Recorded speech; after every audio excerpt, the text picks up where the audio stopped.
Hello friends, welcome to Little Lab Planning. So we are entering into the second topic of this module, which is demand pull inflation. Demand pull inflation എന്താണെന്നുള്ളതും and its test to indicate its presence. എന്തൊക്കെ ടെസ്റ്റുകൾ അല്ലെങ്കിൽ എന്തൊക്കെ കാര്യങ്ങൾ observe ചെയ്തുകൊണ്ട് നമുക്ക് demand pull inflation ഉണ്ട് എന്ന് മനസ്സിലാക്കാന്നുള്ള കാര്യമാണ് നമ്മളിവിടെ മെയിൻ ആയിട്ട് ചർച്ച ചെയ്യാൻ വേണ്ടി പോകുന്നത്. സോ ഡിമാൻഡ് പുൾ ഇൻഫ്ലേഷൻ എന്താണെന്നുള്ളത് നമ്മൾ പറഞ്ഞിട്ടുള്ളത് aggregate demand exceeds aggregate supply. Aggregate സപ്ലൈനെ ഒരു ഹയർ ഡിമാൻഡ് എക്സീഡ് ചെയ്യുമ്പോൾ അത് പ്രൈസ് ഹൈക്കിലേക്ക് കൊണ്ടുപോകുന്നു പറയുന്ന ഫിനോമിനയാണ് demand pull inflation. So demand pull inflation occurs when the demand for goods and services exceed their availability of supply. അതായത് demand is greater than supply. സപ്ലൈക്കാട്ടും കൂടുതലായിട്ട് ഡിമാൻഡ് ഉണ്ടാകും. അതായത് ഉള്ള ഷോർട്ടേജ് ഓഫ് സപ്ലൈ വളരെ കുറച്ചേ ഉള്ളൂ, ബട്ട് പീപ്പിൾ ഡിമാൻഡ് മോർ. ആ സിറ്റുവേഷനെയാണ് demand pull inflation എന്ന് പറയുന്നത്. ആ സമയത്ത് പ്രൈസ് ഹൈക്സ് ഉണ്ടാവുക എന്നുള്ളതാണ്. So this imbalance lead to an increase in prices as producers respond to higher demand by raising prices. Essentially, it's too much money chasing too few goods. So this is what you have to remember when you write about what is demand pull inflation is. That is, it's too much money chasing too few goods. അതായത് ആൾക്കാർ spend ചെയ്യാൻ വേണ്ടി വളരെ തയ്യാറാണ്, but and they have money, but the services and the goods are limited.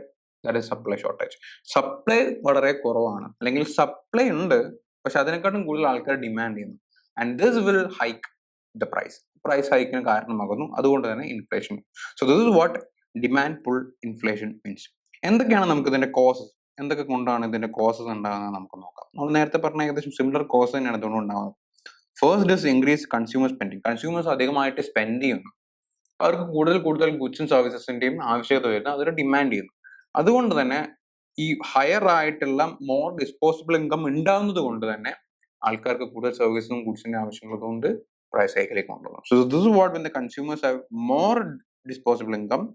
എന്തൊക്കെ കാരണങ്ങൾ കൊണ്ട്? Tax cut കൊണ്ട്, ലോ ഇൻട്രസ്റ്റ് റേറ്റ് കൊണ്ട്, ഹയർ വേജ് സ്ട്രാറ്റ കൊണ്ട്. So they tend to spend more. അവർ കൂടുതലായിട്ട് സ്പെൻഡ് ചെയ്യുന്നു, and this will lead to a price hike.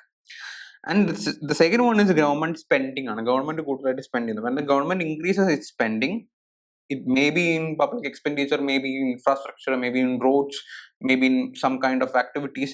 ഈ ഗവൺമെന്റ് സ്പെൻഡിങ് കൂടുതൽ കൊണ്ട്, എസ്പെഷ്യലി ഡ്യൂറിങ് ഇക്കോണമിക് റിക്കവറി ടൈമിൽ, ലാഗ് പ്രൊജക്ട്സിലൊക്കെ കാര്യങ്ങളിൽ അവർ കൂടുതലായിട്ട് സ്പെൻഡ് ചെയ്യുന്നത് കൊണ്ട് ആൾക്കാരിലേക്ക് വേജ് എത്തുകയും ഇവർ കൂടുതൽ ഡിമാൻഡ് ചെയ്യുകയും ചെയ്യും.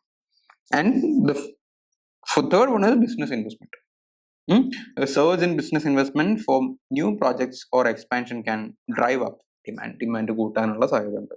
പിന്നെ എക്സ്റ്റേണൽ ഫാക്ടേഴ്സ് ആയിട്ടുള്ള ബൂമിങ് ഫോറിൻ എക്കോണമി ആയിട്ടുള്ള കാര്യങ്ങളും കൺട്രീസ് എക്സ്പോർട്ടിന്റെ ആയിട്ടുള്ള കാര്യങ്ങളൊക്കെ ഇത്തരത്തിൽ ഡിമാൻഡ് പുൾ ഇൻഫ്ലേഷൻ കൊണ്ടുവരും. അതായത് ഡിമാൻഡ് കൂട്ടുന്ന, ഇക്കോണമിയിൽ ഡിമാൻഡ് കൂട്ടുന്ന ഏത് കാര്യങ്ങളെയും ട്രിഗർ ചെയ്യുന്ന എല്ലാ കാര്യങ്ങളും ചെയ്യുന്നത് ഡിമാൻഡ് പുൾ ഇൻഫ്ലേഷൻ.